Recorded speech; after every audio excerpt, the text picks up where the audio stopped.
Recuerdo que ya hace muchos años, esta historia nos la contaba mi abuelo, cuando nos juntábamos toda la familia.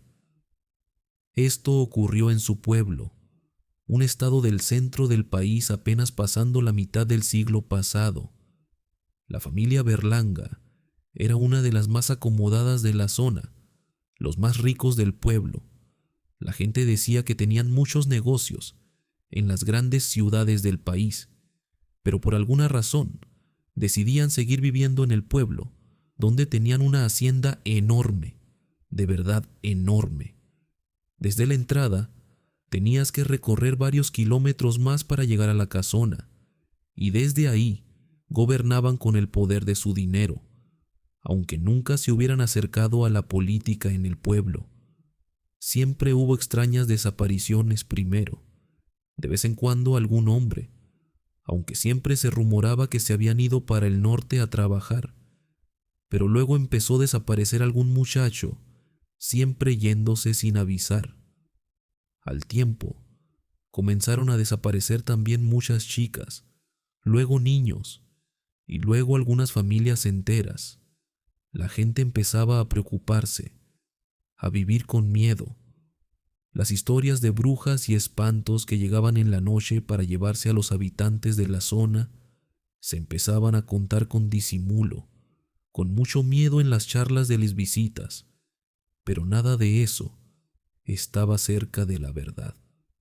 En una ocasión, un campesino salía con una carga de chiles para una gran ciudad, dicen que a Guadalajara, a unos kilómetros de la hacienda de los Berlanga.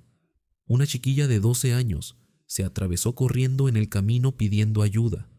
Él, asustado e impactado, la dejó subir, y uno de sus ayudantes que viajaba en la parte de atrás se acercó a ayudarla.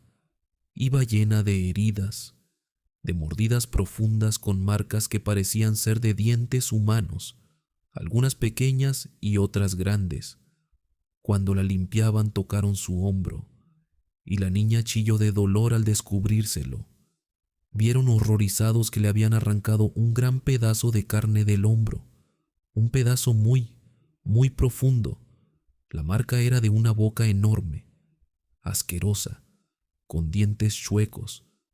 Aceleraron, y la niña les repetía que no fueran al pueblo por ningún motivo, porque la policía no iba a ayudarlos. En la ciudad hablaron con la policía local, y un investigador fue hasta el hospital donde estaba la niña, y luego de interrogarla, de hablar con el campesino y con el peón, salió rápidamente. El joven ayudante le pidió permiso al campesino para salir un momento. Asustado, nunca regresó, ni al hospital ni al pueblo por su familia. La gente dice que algo horrible le pasó. Lo cierto es que el día siguiente el investigador volvió al hospital. El campesino no había querido dejar sola a la niña, y él habló con ellos.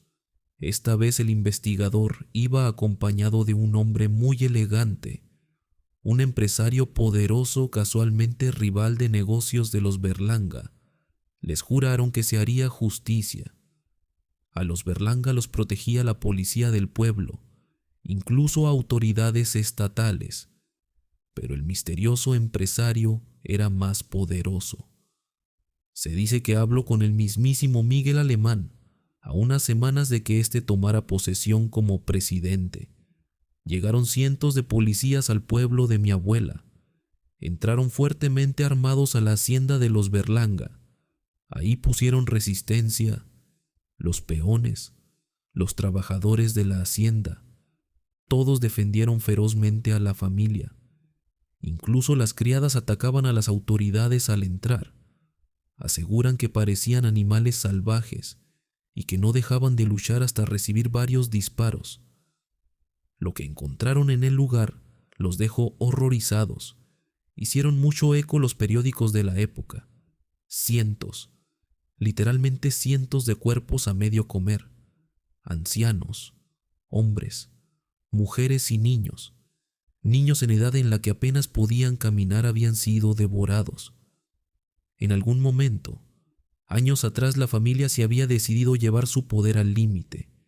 no conforme con aprovecharse de la gente del pueblo y ser ricos a su costa, habían empezado a fascinarse por probarlos, por devorarlos, por hacer rituales horrendos, monstruosos, en los que iban comiéndolos vivos poco a poco, mientras otro grupo de víctimas observaba llena de terror, esperando su turno. La chiquilla que logró escapar había sido capturada junto a su hermana. Cuando era su turno de participar en el ritual, ambas pelearon con todas sus fuerzas para salvarse. La hermana mayor, de unos 14 años, atacó ferozmente a Miguelito, el más joven de los Berlanga, y le arrancó uno de sus ojos mientras éste mordía como una bestia a su hermana.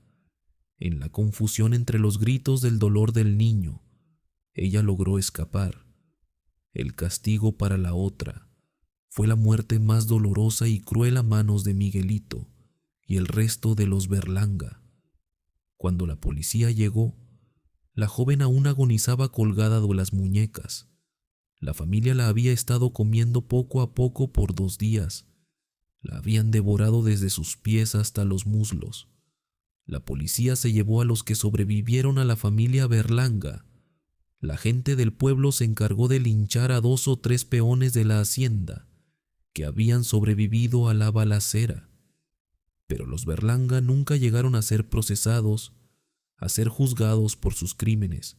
Solo don Abel, el patriarca de la familia, un anciano de casi 70 años, pero de los demás ya no se volvió a saber nada, aunque mi abuela cuenta que décadas después, en los 90, cuando volvió al pueblo, los niños aseguraban que entre las ruinas de la hacienda a veces se veía caminar a un hombre con un parche en el ojo.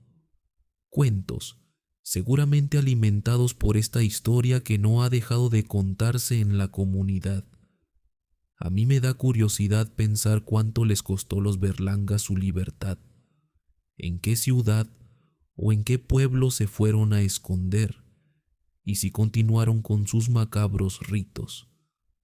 Aún hoy pienso en ellos cada que veo los periódicos noticias sobre gente que ha desaparecido,